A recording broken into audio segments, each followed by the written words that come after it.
What's happening YouTube? It's Steve from Drifter Gaming here again today, bringing you another video. And this time we're discussing my review for Mafia The Old Country. Now, I'm going to keep this review relatively spoiler free. There may be a few things on screen that you might want to miss, might want to avoid it until you've beaten it yourself, which is perfectly understandable. There's not, it's quite difficult to avoid any kind of spoilers for this game because it is such a narrative driven game that pretty much just goes from mission to mission to mission. So I will do my best, but like I say, it might be one you want to just listen to rather than watch. So, obviously, with this review, I'm going to break it down into the story, the settings, and then obviously the gameplay. It's how I like to do my reviews. I platinumed the game earlier, had a great time with it. I probably would say the platinum took me roughly 20-25 hours. Pretty straightforward, to be fair. Only pain in the arse is the collectibles, which is just standard for a Mafia game. So, anyways, with that said, let's get into it. So the story, you play as Enzo, who's effectively a farmhand for a rival mob, the Spradados. He's basically in a mine. He manages to escape, obviously, the poverty within the mine, to go and work for a rival mob, being ran by Don Teresi. Like I say, I can't say too much about the story because it would give away spoilers. But what I will say about the story, it's your typical sort of Italian crime sort of story, same as you would get in a film, i.e., Goodfellas, Casino, The Godfather, Part 1, 2, and 3. It's much along the lines of that. It's a very short. It's 8 to 10 hours roughly. If you play it on hard, I would say hard was relatively like playing it on normal, but for some people you might struggle. It might take you a bit longer, but really it is a short game.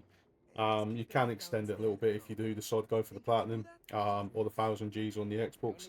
It's up to you how you want to play it, obviously. But the story is good. The story is very good. It's definitely a return to form for Mafia. Obviously, Mafia 3, I know I got a lot of heat from people that weren't happy with how sort of drawn out it was. And I do agree to a sense, like Mafia 3 probably took me 20 to 30 hours to beat it. And that was with the story. Obviously, it was a lot of filler in it, a lot of bloat that probably didn't need to be in there. You can definitely tell Hangar 13's obviously took the feedback on board from that, and they decided to go in a completely different direction, take it back to its roots. Much the same as obviously Mafia 1 and Mafia 2. It's not there is an open world. You can explore the open world, but not as part of the missions. The missions will leave you restricted. It's something you have to do obviously in free roam. So it does pretty much go, you beat this mission, you're straight into the next mission, then the next mission. All in is about 14 chapters plus the prologue, sorry. Um, Again, the mission lengths really do vary. Some are long, some are short. There's probably 2 or 3 missions in there that probably don't need to be in there. To be fair, it is sort of bloated a little bit just to extend your gameplay, I would say. But yeah, it's one, like I say, I can't say much more on the story because I would end up spoiling it for people and I don't want to do that. Getting more into sort of the atmosphere and the settings of where the game is, it's really visually stunning. I just beat Death Stranding 2 the other week, and I would say this obviously is not going to be up there with what Kojima's produced, but it's not far off. It really is a beautiful game. They've done great with that. The atmosphere, the sort of the music, the voice acting, it really does feel like old country Italy, being in Sicily. I've been to Italy a number of times. I love the Italian accents. It really does sort of like embrace that, and it really is well done. The characters, like I say, the world building in general, you really do start to feel for these characters. You start to buy into what they're trying to do. Obviously, buy into their story. You want to obviously make sure that they survive, etc., etc. Um, it is good. It is really good. The soundtrack as well. The soundtrack's brilliant. It's typical sort of that Italian feel to it. If anyone has been to Italy, you'll know what I mean. It's got that sort of authentic Italian feel to it, which is nice. Um, with regards to the gameplay, like I was saying earlier, I do think the difficulty levels were too easy. If anyone that's played the original Mafia, even if you play that on normal difficulty, it's a nightmare at times, depending on what sort of mission you're in. Anyone that's played the final mission will know what I'm on about. Like you can get overcrowded really easily. You can get one-shotted effectively. It's this, on the other hand, it's a lot easier. It's very forgiving. If you get shot, realistically, you should have 2 to 3 shots and then you should be dead. When you get down to your final bit of health, it will regenerate a little bit for you. You can keep in cover. Enemies don't really sort of try and surround you as much. Um, Yeah, so it's one of them. It's that was probably my biggest frustration because obviously I wanted to platinum the game, so you have to either do two playthroughs or play it through straight away. It's hard, and I thought, well, I'll just get the hard one done out of the way straight away. And I was expecting a real challenge, and I absolutely breezed through it. To be fair, really wasn't difficult at all, which might be good for some people who aren't as confident. There are areas within the game where the stealth sections, there's a lot of stealth that's emphasized in this game that they want you to break into places, they want you to steal something, they want you to sort of try and break into an office without being seen on a couple of occasions. Again, it's sort of hit and miss. It's not really something that I think even with Grand Theft Auto, these sort of games don't really hit the mark for that, to be honest. Like the way I look at it is if I want to play a stealth game, I'll play Splinter Cell, something like that. I'm not really looking for that on this. For this, I'm more looking for run and gun, just sort of in your face action. I'm not looking for that, but it was one of them. The first time you done it, it was all right. Then again, you're like, I don't really want to be doing this, but some people might enjoy it. One thing I really will say that is good on this, when you do get to obviously fire your weapons, the gunplay is excellent. It's typical Mafia. It's fantastic. The guns feel great when you're firing them off. It feels quite realistic. It's a nice pop to it. The driving's fantastic. The driving really is good. You can drift around corners. Sort of older cars that the handling's maybe not as good. You can really sort of drift around and then you can see the dirt flying up from behind you, which is a nice effect as well. Really did enjoy that. One thing I will touch on, which I already have, which is the exploration's frustrating within the game now. For anyone that wants to platinum these games, um, you have to pick up the collectibles, obviously, mystery foxes, newspapers, postcards, and then these sort of like religious stamp type things you need to pick up. Um, it's one of them. If you go too far within the mission, you can't go back.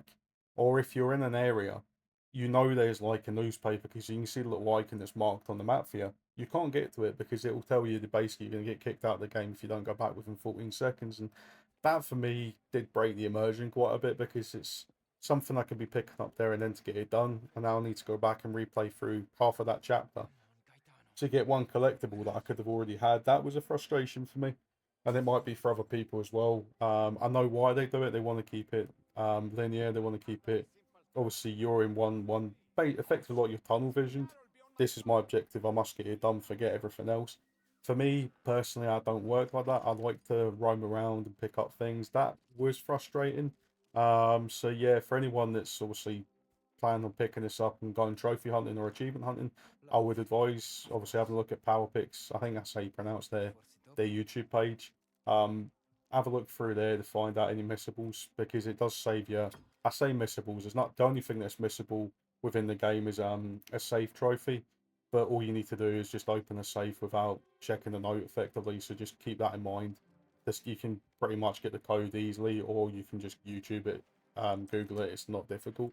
But the collectibles aren't missable. It's just frustrating. You need to go back and replay through certain parts of the chapters to get it. Thankfully, I only missed two. I was quite relieved about, and the same with the foxes. I only missed three or four, so I was quite relieved with that. That was saved a lot of time effectively. But yeah, no, generally I enjoyed this game. I thought it was good. It was everything I kind of hoped it was gonna be. In the sense that I wanted a short linear experience that didn't overstay its welcome, was fun to play, was beautiful to look at, had authentic Italian voice actors, and had an engaging story. And for me personally, it ticked the box for everything there. It really did. It felt a lot like Mafia 1 and 2. For anybody that enjoys those games, I think you would enjoy this. Mafia 3, I don't think obviously we're going to get an open world Mafia again, unfortunately. So it does steer very clear away from that. There is talk that they're going to be adding horse racing, gambling, things like that to the open world, and effectively giving you a fully licensed free roam mode that you can just click on from the get go in the near future, which to be fair to me, they should have had that at launch. I really do think they should have had that at launch. Um, I see there's a lot of people complaining online about this is trying to be like Red Dead Redemption. Ignore it's utter bollocks. Ignore anything that's being said like that. It's nothing to do with Red Dead Redemption. It's nothing like it. Sorry. Just because you ride around on a horse, it doesn't mean you're trying to be like Arthur Morgan. It steers completely away from that. It's its own game. It's his own game, so don't listen to anybody that's complaining because when you're chopping up a bit of wood, it doesn't look like Red Dead Redemption, or the graphics aren't like Red Dead Redemption, or whatever it may be. Just play the game for what you want to play the game for. Because I've seen a lot of this sort of narrative online, and it really is a load of crap. There's nothing to do with that. This game just wants to be its own, and it does its thing well, effectively. There's obviously faults that I've highlighted within the game. I seen there's people that obviously had crashes. I played on PlayStation 5 Pro. I had no crashes personally. I didn't really have any pop in. I played on quality mode for throughout. Obviously that targets 30 frames per second. Again, it was a steady smooth 30 frames per second. There was no issues with it at all. There was no frame rate drops. There's one mission on here. You'd be glad to know it's nothing like Mafia 1 with the racing, but you do need to do a race within this game. There was no frame rate drops within that, which I was quite impressed about because I was expecting it. So yeah, definitely for me, for the price that you can pick this up at, it's 40, I want to say 43, £44. I believe it's $50. I'm not sure what the conversion rate is for euros, sorry. But yeah, it's definitely worth picking up. It's definitely an enjoyable game. It doesn't take up too much of your time. It's an easy platinum. It's definitely something for anybody that loves crime thrillers, Italian sort of gangster stuff, like your Goodfellas, Casino, um, The Godfather 1, 2, and 3. It's definitely one that's well worth picking up. Obviously, Scarface, I can't forget that. But it's definitely one that's well worth picking up, and it's definitely a good investment for your time. It's worth your money, that's for sure. So yeah, I mean that's my thoughts on Mafia: The Old Country. Let me know down below what you thought if you plan on picking up the game, if you have picked up the game.